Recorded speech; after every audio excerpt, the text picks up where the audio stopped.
Welcome to Cannon County. I'm excited to share with you our Reading Safari Bus. 2 years ago, the Cannon County Board of Education adopted a 90% reading goal. This goal simply states that by the end of their third grade year, our students would be proficient readers.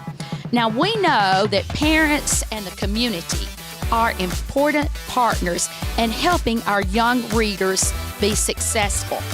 I was looking for a way to take reading into the community, maybe some sort of roving reading lab. So I carried my vision to Miss Lisa Black, who is our transportation director for the Cannon County school systems, and she worked to create the bus that you're going to tour today. You may have seen the safari bus in our community. This past summer, it made home visits to every student enrolled in the Read to Be Ready summer camp. And we had story hour at local businesses like Huff and Puff and the Dollar General Store. Some children learn to read just by himself or herself. But for most children, they have to be lured into the wonderful world of the written word. And that's the purpose of the safari bus. Now, Miss Lisa Black is going to tell you a little bit about the design of our bus. Thanks, Regina. Let's take a look at our bus. When Regina first came to me with the design, the idea of the safari bus, we decided to come up with the jungle theme and like a safari area. So we started with deciding to put on each one of our mascots, and we have the Woodland Warriors there. If you come on down the bus, we have our Cannon County Lions, or the Woodbury Cubs, whichever may be. And then right up here at the top, of course, are the Eagles. And over here is our Auburntown Knights. And then the Tigers. And last but not least, the Short Mountain Bears. We wanted to incorporate each one of our schools and have their mascots on our bus to make this a community reading safari bus. So now, if you will, let's go inside and take a look on the inside. The inside of our safari bus is designed as that roving reading lab. Children really learn to read through the use of manipulatives to make the stories come alive. We try to focus on phonemic awareness, phonics, fluency, and the comprehension piece of learning to read. For example, we stocked our bus with all sorts of activities for reading. One of the favorites is story time, where there's costumes that the children can pretend to be the characters in the story. We have different manipulatives such as the alphabet. One of the favorites of the children are our puppets on the back. Story time is our focus, and you see we're stocked with a variety of books, puzzles, different supplies and materials that would be needed for the children to explore the different books and the themes within those books. Miss Lisa, can you tell us a little bit about how we've used the bus? We've actually met with our teachers, and we've had a scavenger hunt inside the bus. We've done Cat in the Hat Day and went to each one of the schools. And then coming up in the near future, we're going to be dedicating the whole month of December to our pre-K program. January is kindergarten programs.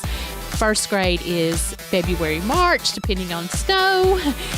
Second grade would be April, and third grade would be May. So we'll be taking it out to all the schools and doing different things with our teachers, so they can use it in their instructional program. And also, you should see us in our Christmas parade coming up very soon.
So thank you for touring our safari bus, and here's Regina inside.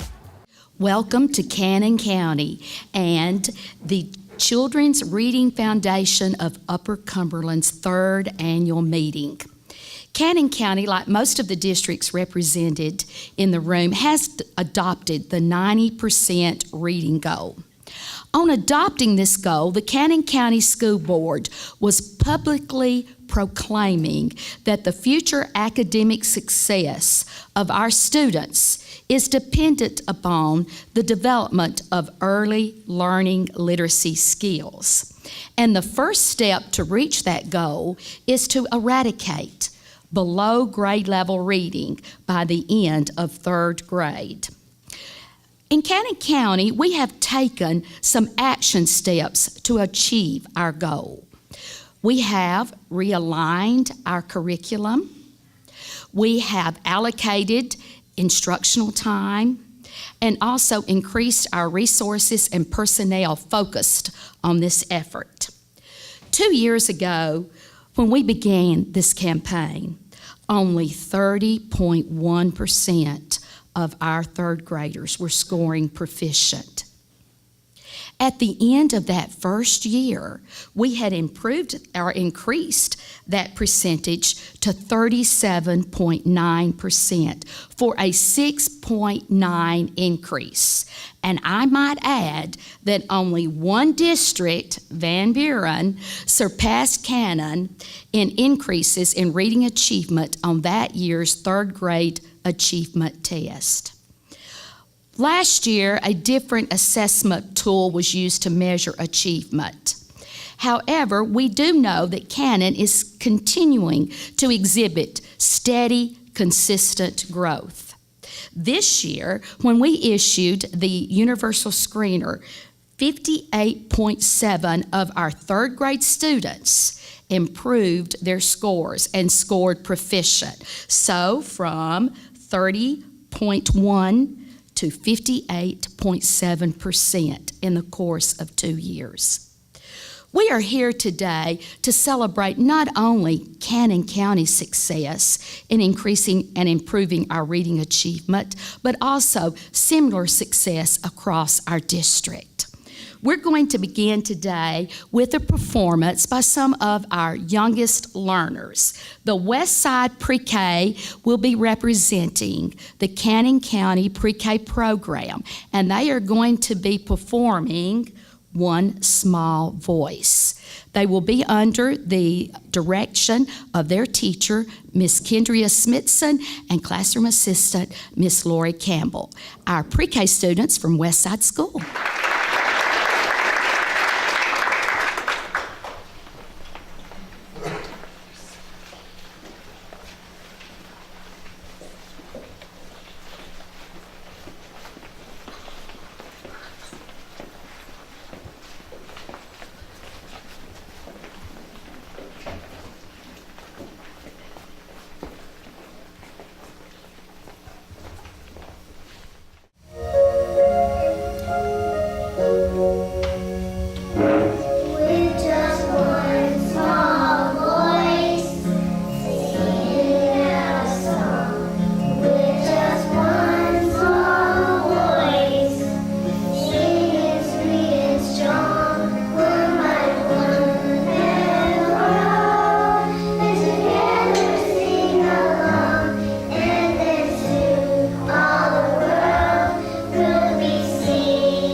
great things are occurring throughout the Upper Cumberland region as we work together to achieve our 90% reading goal.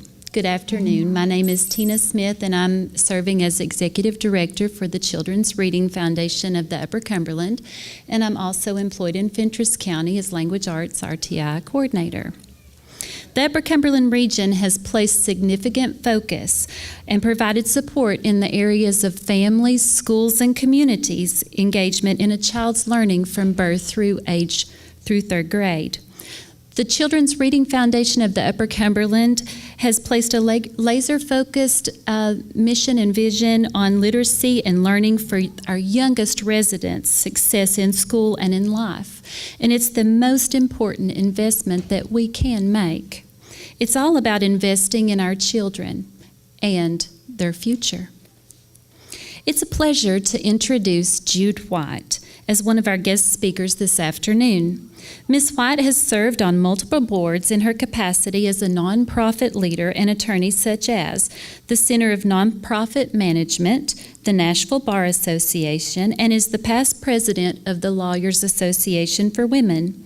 Ms. White previously served as the executive director for the Renewal House, a nonprofit agency in Nashville communities serving families in recovery from addiction. Ms. White currently serves on the board of Hands On Nashville. With a law degree at Vanderbilt University, she brings a mixture of experience in judicial and private law practice, nonprofit management, and state government service. Ms. White serves as executive director for the Governor's Children's Cabinet. Please help me welcome Ms. Jude White. Thank you for letting me be with you today. I'm just thrilled. It was a gorgeous drive coming here today, and what a beautiful setting and what a beautiful welcome for all of us. So that was just fantastic, and I had not heard the numbers about what tremendous progress you all have made in Cannon County in your reading scores, and I just want to say congratulations. I mean, that is incredible. Obviously, you all have worked very hard in partnership with the families and the children to reach such an amazing level of success that really has such long-term implications for the futures of these children. So congratulations. And so I'm just here to congratulate you and to learn more about this amazing partnership that you all have built and your great successes, but then also to tell you about a resource that the Children's Cabinet has developed that may help you as you continue this work. And I'm going to give you a tour of one of these resources. So first, as Tina said, I am the director of the Governor's Children's Cabinet. I wanted to mention that our Children's Cabinet has the Governor and the First Lady as co-chairs, plus the commissioners of 6 departments with a significant role serving children. So as you can see, Children's Services, Health, Human Services, Teen Care, Education, and Mental Health and Substance Abuse Services. So those 6 commissioners, the Governor and the First Lady, make up our Children's Cabinet. And then I'm a staff member who supports their projects and initiatives. But the Children's Cabinet has a mission to coordinate, streamline, and enhance the state's efforts to provide needed resources and services to Tennessee's children. So similar to the way you all have come together with one common mission to improve reading scores here in your community, we're looking at a state level about how we can better coordinate and serve families. So one project of the Children's Cabinet is KidsCentral, TN.com. This is just a screenshot of the homepage for KidsCentral TN. So we launched KidsCentral TN a little more than 3 years ago, and it really has 2 sides. One side is the articles, just the information for families and professionals like you who work with children. And then the other side is a directory of state services for children and families. So when we were interviewing state employees and parents and talking about what information they would like, across the board, they said, we wish there was one place to go to find out what services are available for families. So we decided with the leadership of the Governor and the First Lady to create that at KidsCentral. So as I mentioned, this is just a screenshot of the homepage. It would actually look different if you go there today. We change our homepage every month to feature different topics, but I thought if you looked at this content that we actually put up in August and September, you would see perhaps several topics that would be relevant to your work. there's an article there that talks about adverse childhood experiences. And this is really a topic that's getting a lot of attention across state government, because we realize that when children have adverse childhood experiences, it not only impacts their long-term health, but just many aspects of their overall well-being. So I'm going to play a video for you that tells you a little bit about that. Early childhood experiences, both good and bad, have a large impact on our lifelong health. They even affect how our brains develop. Positive stress, like meeting a new caregiver, is a healthy part of early childhood. But negative or adverse childhood experiences, like abuse, neglect, or parental substance abuse, can create toxic stress. And toxic stress, built up over time, has been linked to poor health conditions later in life, like obesity and heart disease. But there are steps we can take to reduce the impact on our children's health. Building strong, safe, stable, and nurturing relationships and environments, both at home and in our community, can help prevent adverse childhood experiences and encourage the healthy development of our children. Ensuring children have a supportive adult they can count on also combats toxic stress, builds stronger brains, and sets children up to be successful members of our society. This adult doesn't have to be a parent. Any family or community member can help. By working together, we can help children thrive and build resilience to life's challenges.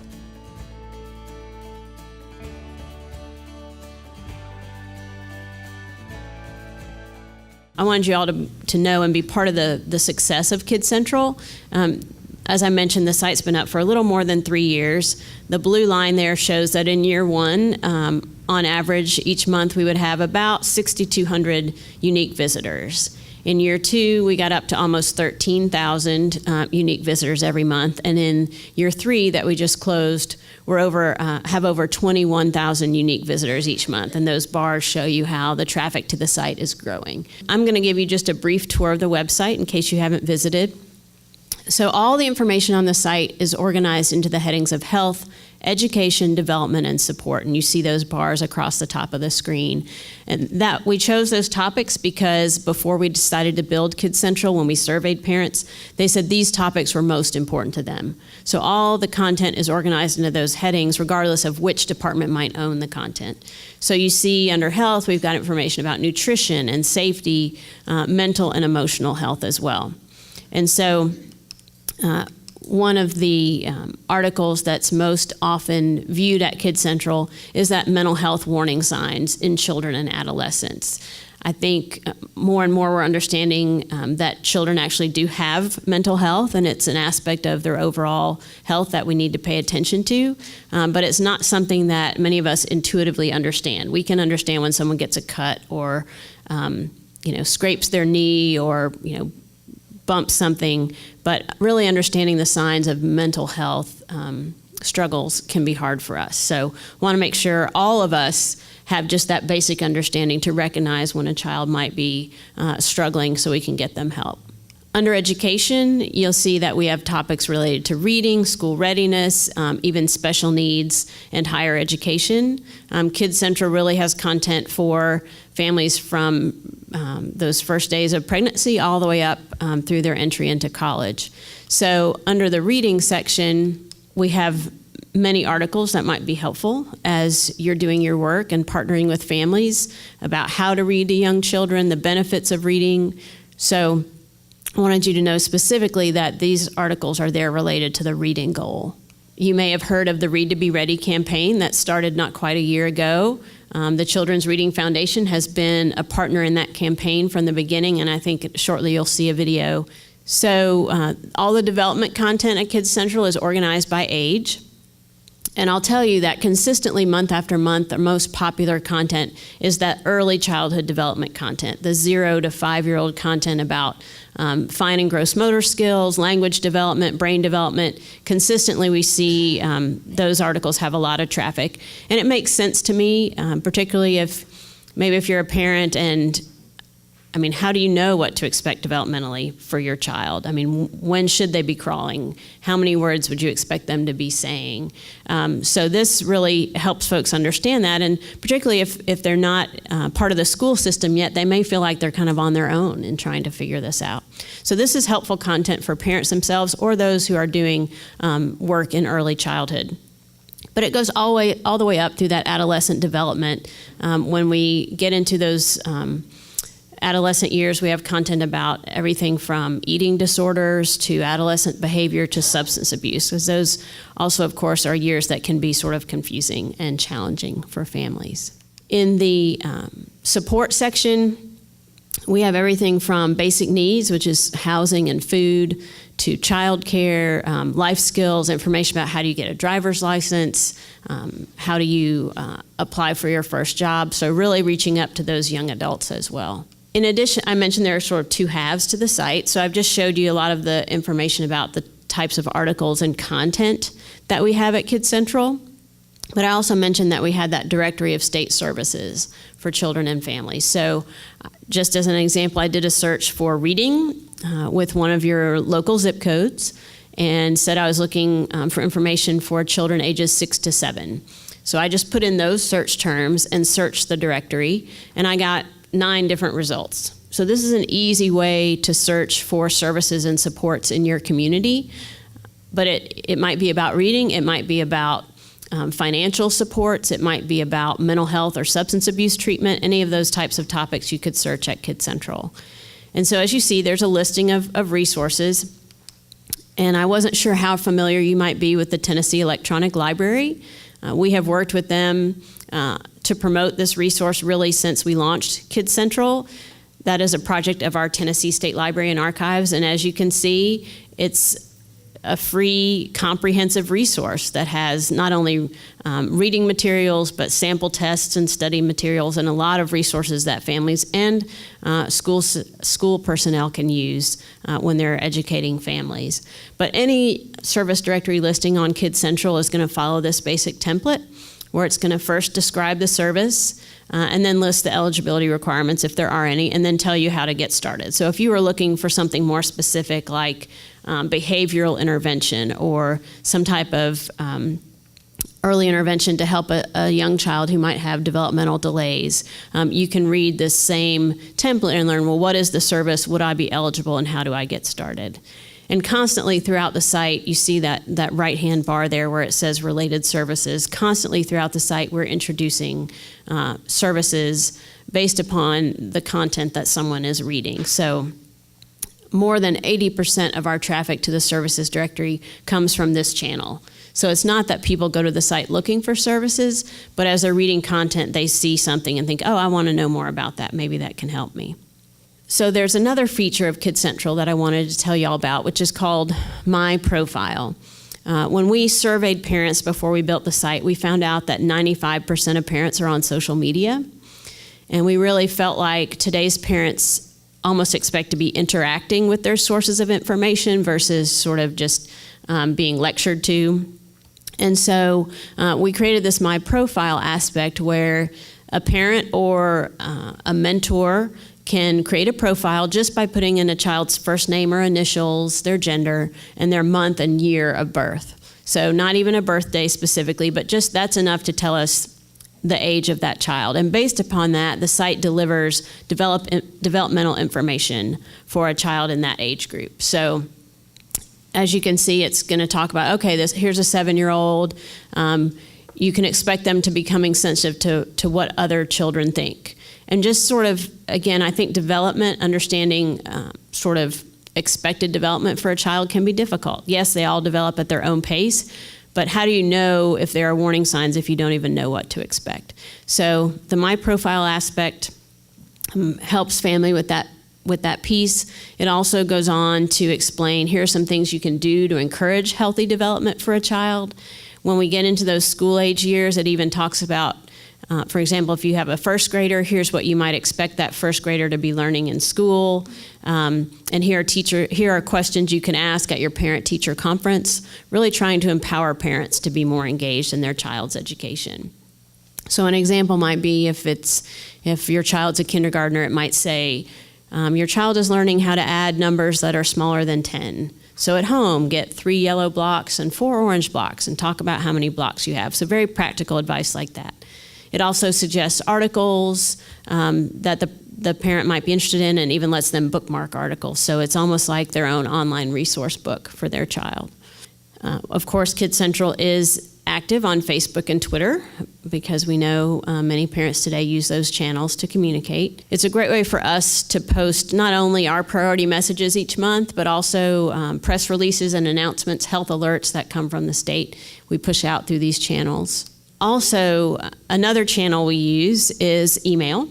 And so at the bottom of the homepage, you see where it says sign up for the latest. And so I hope all of you will sign up to get email from KidsCentral. It only comes out twice a month. It promotes our priority messages and other initiatives from the state, but it's a great way to stay connected with what's happening at KidsCentral. You don't have to remember to think, oh, it's a new month, I wonder what the priority topics are. Those will be emailed to you every month. So I hope all of you will do that if you haven't already. And then I wanted to encourage you to add KidsCentral TN to your school or district website. This is a screenshot of the Clarksville-Montgomery County School System website, and they went ahead and under their student and parent section and under curriculum, they just put a link to KidsCentral. And we have seen great traffic to KidsCentral through this channel. So it's a great way just to help your parents in your community find that information, and it's just really spreading the message of KidsCentral. So if you haven't done that already, in whatever aspect of your site you think it would be a good fit, I hope you'll do that, because we have certainly seen an impact. Just as I hope this information is helpful to you in your work with families, I hope that you will help us spread the word about KidsCentral by introducing it to parents and coworkers, neighbors and friends. Hope you'll sign up to get the emails and that you'll encourage parents to sign up. Hope you'll help families create profiles for their children, and hope that you will like KidsCentral on Facebook and follow on Twitter if you're not already. So one last slide, I wanted to just say another mention of congratulations, because last spring we launched the first ever Governor's Awards for Excellence in Early Foundations. This is another initiative of the Children's Cabinet to really lift up the importance of early childhood and collaboration. And so the Children's Reading Foundation of the Upper Cumberland received the first ever award for excellence in supporting children and families. So that was a real thrill to get to present that award, and the governor was there. And so that was really such an honor and such a delight for me to learn more about this project, and so I couldn't be here without saying congratulations again. So thank you for having me.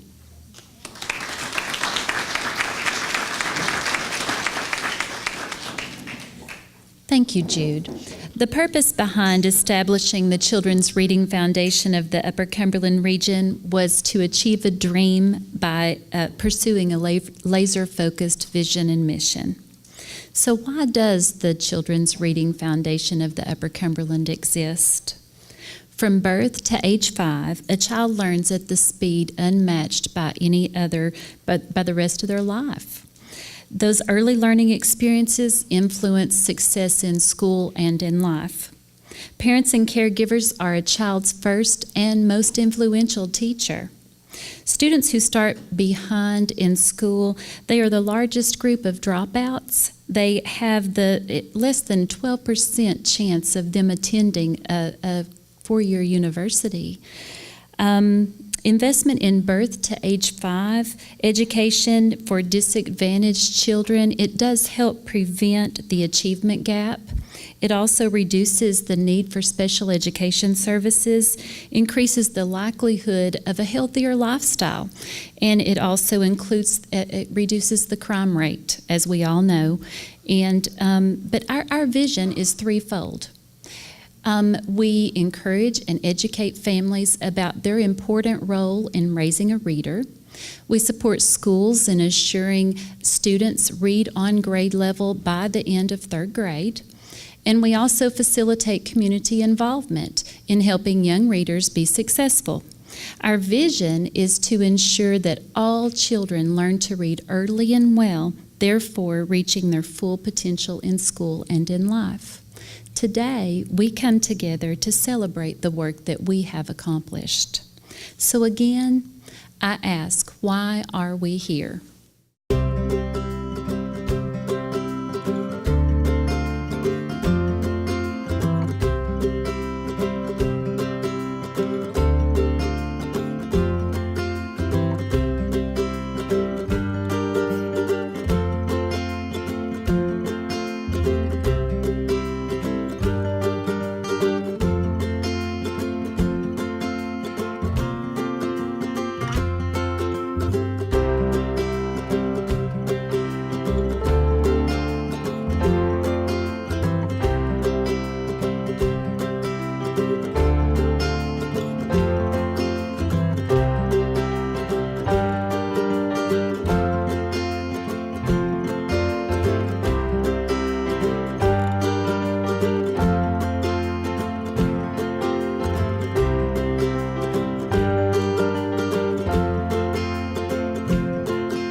my initial thought was, there's no way.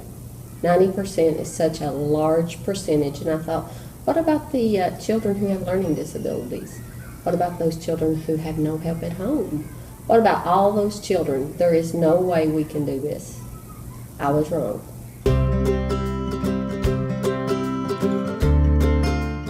In 2013-2014, when we began the reading initiative, 50% of my students were reading below grade level. Now, 2 years later, 89% of my students are reading on or above grade level.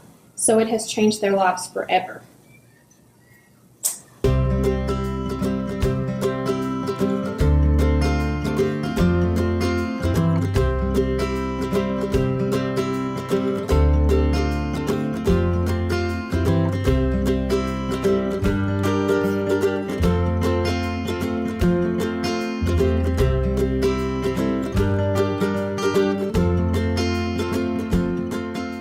I think learning how to use test data, map testing, case screener, and classroom tests, along with the curriculum and the standards to provide quality instruction for the students.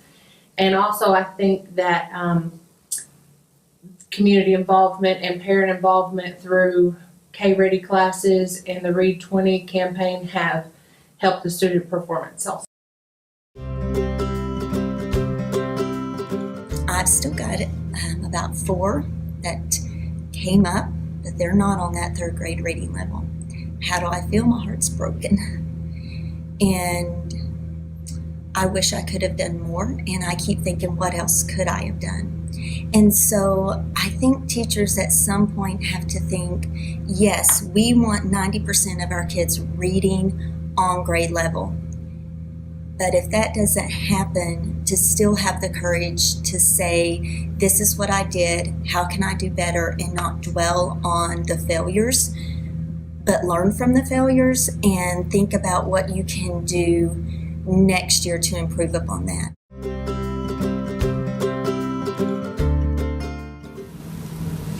Hey people, Preston here. Today we are going to talk about the most important investment you can make. It's about investing in kids, because you know that we are the future and we are awesome. And we are tomorrow's leaders. But seriously, we can't succeed unless we read. That's where you come in. Listen up, people. It takes all of us, families, schools, and communities, to raise a reader. Reading with a child just 20 minutes a day is all it takes. Can you do that? Are you ready to invest? Hi, I'm Aubrey. A very long time ago, like 2 years ago, I decided I wanted to be a doctor whenever I grow up. I want to help sick people and maybe I'll even cure cancer. Before I become a doctor, I have to read a lot of books, a lot. I love to read, but I wasn't born reading. Reading 20 minutes every day is what the doctor ordered. Do I need to write a prescription? Do I? What you do matters. Help every kid become a reader so we can all reach our dreams. Help Aubrey fulfill her dream by supporting your local Children's Reading Foundation and Tennessee's Read to Be Ready initiative.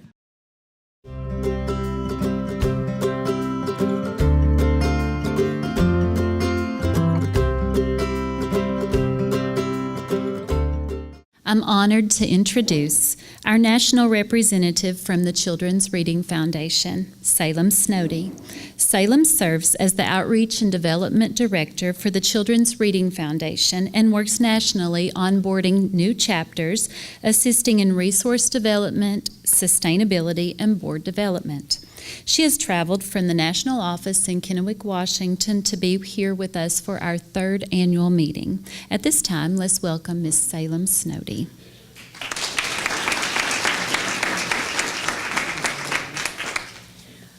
Well, good afternoon. Thank you so much for the warm introduction, and thank you so much, Jude, for coming, and for Cannon County for hosting. And I'm just really looking forward to talking to you and to your other colleagues from the Imagination Library afterwards. I am so impressed with how you guys are leading the way in connecting the community. Your attendance here today shows that you know what you do matters, and really your achievement, your collective achievement, is why we celebrate. Every day in our office, and especially me when I come to work, I think to myself, how can I support the work that you're doing? Because really, without the folks working with the families and the schools and the communities, we really don't have work to support. So this was taken at our annual conference that we hold every year to train our chapters and program leaders. And I'm down there in the front, but supported by so many other people that are behind the scenes, that it really takes a collective effort to do this work. The Children's Reading Foundation today has been in existence for 2 decades, so this is our 20-year anniversary, and along with that, we have developed as well resources for our chapters and programs to use. We have a multifaceted approach, all supporting the mission that Tina so eloquently said for you guys, really ensuring the vision of that all children learn to read early and well, thereby succeeding in school and in life. So the heartbeat of the Children's Reading Foundation for the last 20 years has been read with a child. Read with a child 20 minutes every day. That is how we started. We started in Kennewick, Washington. We started as an initiative of that district out of the school board's desire to stop pointing the finger back. Is it the high school graduation rates? Is it the middle school's fault? Is it the elementary school's fault? Is it the kindergarten teacher's fault? No, it's a work that we all can get behind. And collectively and nationally, we serve over 600,000 people with our message. And we get that to that number by looking at the broadcast service areas of all of our 16 community chapters. We don't even count all of our countless Ready for Kindergarten programs, about 150 or so nationwide. Over 425,000 adults have gone to our website and taken the pledge to read with the child. And that is the absolute heartbeat of everything that we do. Again, we have a collective impact in that we have that national conference every year that anyone who is a chapter leader or a program deliverer can attend in Washington State. And we had 6 chapter leaders travel to Washington State, which doesn't seem like a lot, but we'd never really totally opened it up with lots of other content at our conference before, but being our 20-year anniversary, we did that. So we had 6 chapter leaders. We had about 200 people in attendance, and we had over 30 Ready for Kindergarten leaders and regional leaders there as well. In our work in developing chapters and programs, I often have encouraged, well, I always encourage my local chapters to partner with their community. But at the national office, we had never formalized our partnerships with our literacy and learning partners until this year. And so we took that extra step and reached out to our partners and really formalized our relationship. And so these are a few of the ones that we formalized a partnership with this year, and there are more to come.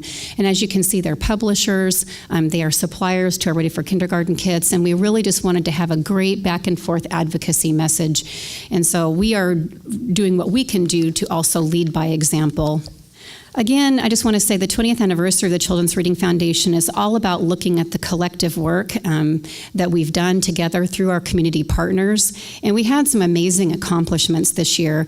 Many of you participated, and so that was really our crowning week of work, and it actually coincided with our actual 20-year anniversary of our charter as a nonprofit. And so what we encouraged is we put together a 12-month marketing campaign starting in January that led to this week of September 18th through 24 with this Read with a Child week. So we worked behind the scenes to prepare 12 months of messaging that our chapters and our programs could use, and really had a lot of great participation. If you've looked at our Facebook page, our national pages for Ready for Kindergarten or the Children's Reading Foundation, then you probably saw each other, I hope, because we did have a lot of great participation from this area. But you know what they say, a prophet hath no honor except for in his own country. Well, we decided we better make sure that we have some collective impact impact in our own backyard. And we are very pleased that we have founders of the Children's Reading Foundation still on our national board. And pictured there on the far right is Nancy Kerr, who is also the co-authors of books that you guys have read, Annual Growth, Catch-Up Growth, and the 90% Reading Goal. Nancy was honored at a local celebration for our Mid-Columbia chapter, the first chapter ever in existence 20 years ago. And we were also at the Boys and Girls Club there, where our local senator, Sharon Brown, read with children that day. Our national Washington State congressman and senator also got involved with, we really worked to get a presidential proclamation this year of Read with the Child Week, because it is different than Read Across America Day. So we thought, we're unique enough, we're different enough, we could do that. Reading with a child is a different effort. And so we worked really hard, and we got, as you can see there, a Democrat and a Republican to sign a letter to President Obama recommending that he support a Read with the Child presidential proclamation. And so Dan Newhouse is a freshman, and of course Maria Cantwell, our U.S. Senator, she's been around for a while, but it's a beautiful letter of support. And then we actually did get as close as, we are in the congressional record. So Representative Dan Newhouse did read on the floor our proclamation, and then Senator Patty Murray from Washington State also phoned Obama's office to support it, and it just kind of got pushed down this year. But we are very much going forward with this every year as a focus for our chapters and programs. Read with the Child Week in September kind of goes back to your, falling back into a routine and all that kind of stuff around that great time of year. And so we're hoping that we can work with a new administration to get Read with the Child Week actually proclaimed. So we're going to keep working on that. Nationally, again, my role here today is just to tell you, you've got a lot of support. You have your state support, you have your chapter support, and you also have support from our office, and we really do encompass the nation with our work. We just added our 26th state, which you can color in Montana up there by Idaho back in July, so we're really excited about our reach. The state of the affiliates, so the state of our chapters and the state of our programs, is that 60% of them have had or have lost funding of some kind that is grant related. And then 80% have been formed because of being awarded grants. And so those are all come into all four of those buckets. Being a grant recipient is a threat, an opportunity, a weakness, and a strength all at the same time. And so we work with our affiliates, no matter where they are in the spectrum of their funding or their life cycle, to help them continue to be attractive to funders and also really make themselves very attractive in their communities. And Upper Cumberland, we take notice of you. You are leading the way. Your state, Tennessee, is leading the way in student achievement, in getting rid of these excuses around student achievement. We all can work in this together. We all have a stake in it. Outside of the grant that the national office had for a while, you, by your own investment, served over 2,300 families in the Upper Cumberland region alone, out of your own investment. So you are vested in this work, not just with grant. That is no grants involved. That is whatever dollars you guys were able to cobble together and make it happen. So you are leading the way. So I go to Webster a lot because I need to be reminded of what am I doing? And development really is the act of or process of growing or causing something to grow or become larger or more advanced. And in my work, I help chapters and programs do that. And I'm really here to help in whatever way I can. Again, we also have a library of online resources for you, but if you guys saw the cute little clip with Preston, and you maybe have heard each other have some public service announcements on your radio or local TV, I just really wanted to say to you that we have scripts that are developed that all chapters have access to. So if you log into our website and you can download some scripts. Also, if you have an idea, something, there's things that we can help you guys write, and then you would locally produce those. And so we've really tried to take a lot of the work out of you guys talking about this work by providing a platform of things that you guys can use along with your TN KidsCentral stuff. You guys have so much support available. So please, the door is wide open for you to go in and download and access those things because you are a chapter of the Children's Reading Foundation. Again, we have lots of things for you guys to use. You can go to that website and see that. But I just want to end with a picture of my granddaughter, Gianna Elisa, because she's going to be a year old next month. And I just have a whole other reminder. So I've raised children, and they're all on their own right now. But I have a brand new reminder of why we do this work. And it says, "Oh Lord," there underneath, because she's ready to get out of that thing and just go take on the world. And we know that we want that child and all of our children just to be that eager and ready to go, to have the opportunity to be loved on and read with 20 minutes every day from birth is one of the most simple and effective ways that people can get started. And sometimes I'm said, or people have asked me, well, Salem, some of these parents that we serve, they struggle. School is scary for them. They don't want to go to the library. Some of them really can't read. And what we hope is that by the community events, by having these book giveaways and literacy tables at things like state fairs, community celebrations, 4th of July parades, and having read aloud demonstrations where people are just literally sitting with a child and just sharing pictures, pointing to pictures, letting the child help tell the story, taking away some of the scariness of reading with a child if you're not that literate. Getting that message across to parents is really the work of community developers. It's the work of people like you and other community partners that have those people as audiences by showing up where they are.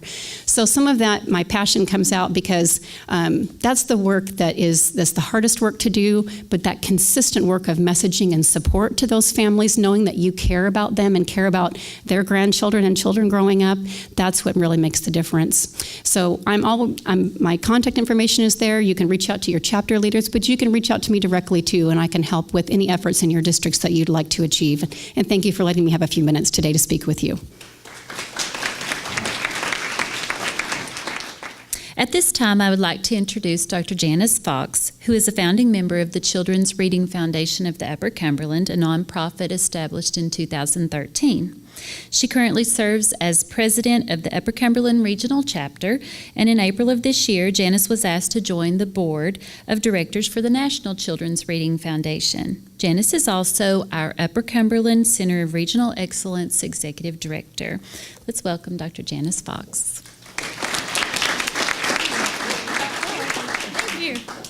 Thank you, Tina, and thank you, Ms. Barbara Parker, and all the members of the Cannon County School System and partners for hosting this year's meeting. This is truly a gorgeous venue, and it's a wonderful day for us to be together.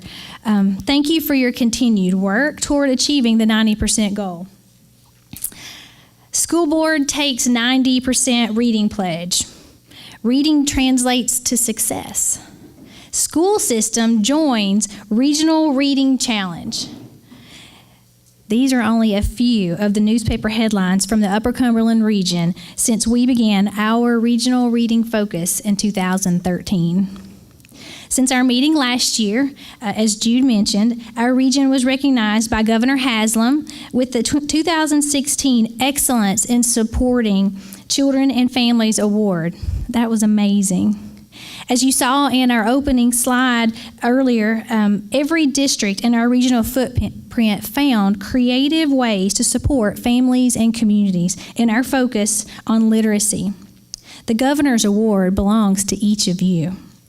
Please take time today while we're here gathered together with your regional partners to learn about the ways in which we've connected and our regional partners, to learn how books are getting into the hands of children and how you are empowering parents as the child's first teacher through Stop the Summer Slide reading programs, high school capstone projects that reach children's high school seniors into the community for service projects, providing food in backpacks and books in those backpacks, homecoming courts, handing out books in community parades.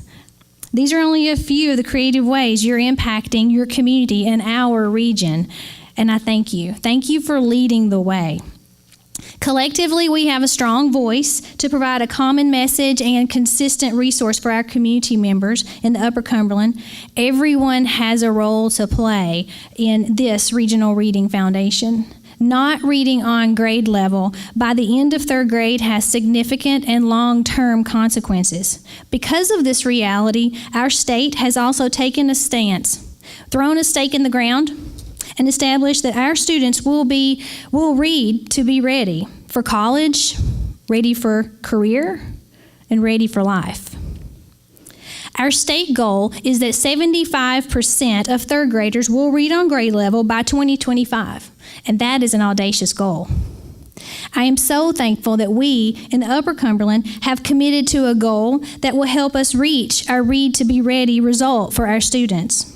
In the Upper Cumberland, we're working to ensure that 90% of our students are at or above the 50th percentile by the end of third grade, as measured by your universal screener. This metric serves as a lead measure to ensure we are reaching the number of students that are not reading on grade level and reducing that each year. Because we know how difficult it is to catch students up, we have focused on that space between birth and age 5. A child's learning from birth to age 5 is critical. It determines their kindergarten starting point and sets the pace for each grade thereafter. Please join me in a quick video. Reading is important to a child's success. It is a vital function of everyday life. Not reading proficiently creates an ongoing and very real frustration for students and ultimately limits opportunities in adulthood. In the spring of 2014, leaders in the Upper Cumberland region came together realizing that our reading proficiency at third grade was nowhere where we wanted it to be. We developed the Children's Reading Foundation of the Upper Cumberland. 19 districts with a common focus. By the year 2021, 90% of all third grade students would read at or above grade level.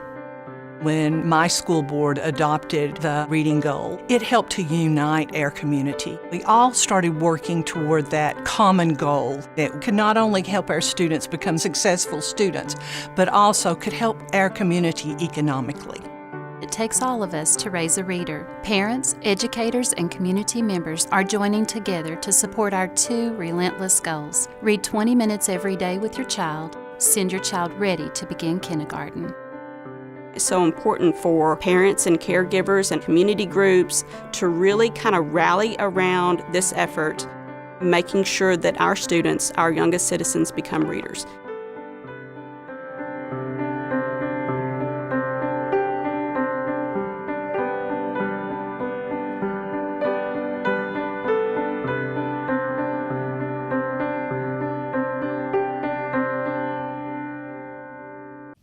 Your communities were ready for the challenge. Through our regional reading grant, we provided families with over 4,600 ready for kindergarten kits, which helped parents prepare their children with reading, math, social skills. We distributed 46,000 books that were received through that grant. You all made that happen all across our region. And as Jude mentioned, Salem mentioned, 2,300 additional 2,300 kits were provided to families that were outside the grant. So we're working to become sustainable.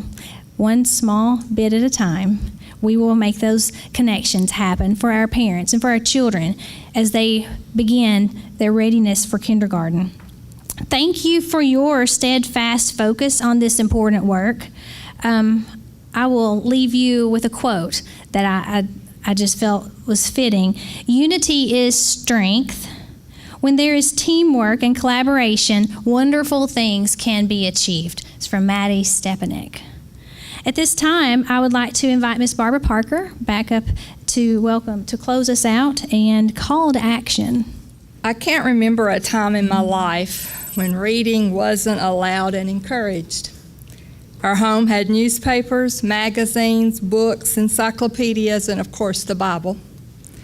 Not only did we read everything in sight, but we discussed what we read. This is where I learned to argue my opinions and research for myself the answers to life's questions. Besides the family TV and my personal record player, I was not distracted by all the electronic devices kids have today. And usually the TV and music were just backdrops for my reading. In fact, we did not have a telephone until I was a senior in high school, and even then we were on an 8-party line, so talking on the phone to friends was unheard of. Today, there are rarely any books in the homes, and television and video games serve as babysitters. Kids are told to look up answers on the internet instead of reading a book. Of course, everything found on the internet is the truth, so why look anywhere else? How do we change the tide? How do we teach kids to read and think again? We have a daunting task, but we can do this. We are doing this in the Upper Cumberland, one child at a time. But as we keep on striving to raise the bar in reading across the state and reintroduce the skill of critical reading, we need to also reach kids at their interest points, whether that be the type of device used for reading or the type of story we let them read. As the reading workshop author Frank Serafini says, there is no such thing as a child who hates to read. There are only children who have not found the right book. Thank you for attending this year's annual meeting of the Upper Cumberland Reading Foundation. I know that I am recharged to proceed on the course to make reading a priority once again. I hope you are as well. I would like to close with the creed of the Upper Cumberland region. You have that on your table if you would like to follow along. And this will be our closing. And again, thank you so much for driving to Cannon County and letting us show you how the beautiful countryside we have here. Giver of all wisdom and greatest of all teachers, look upon our region with love. Grant them the resolve to nurture eager minds and never give up on those who fall behind. Bless them with gentle patience, for the path of learning is not always easy. Kindle a spirit of excellence in them and help them see the potential in each child. Inspire them to touch the future with optimism and influence each student before them to dream. Enable them to use judgment wisely and to think critically about the impact of decisions made. Allow them to remain unwaveringly student-centered, instill within the courage to voice all students can achieve. Provide the route for teamwork so that diverse experiences and commitment to service is shared by all. Grant me strength and wisdom that I may serve you in whatever comes before me today. Walk with my co-workers and help them be present and engaged with a supportive spirit of servitude. Bless each of us with safety as we travel. Thank you again.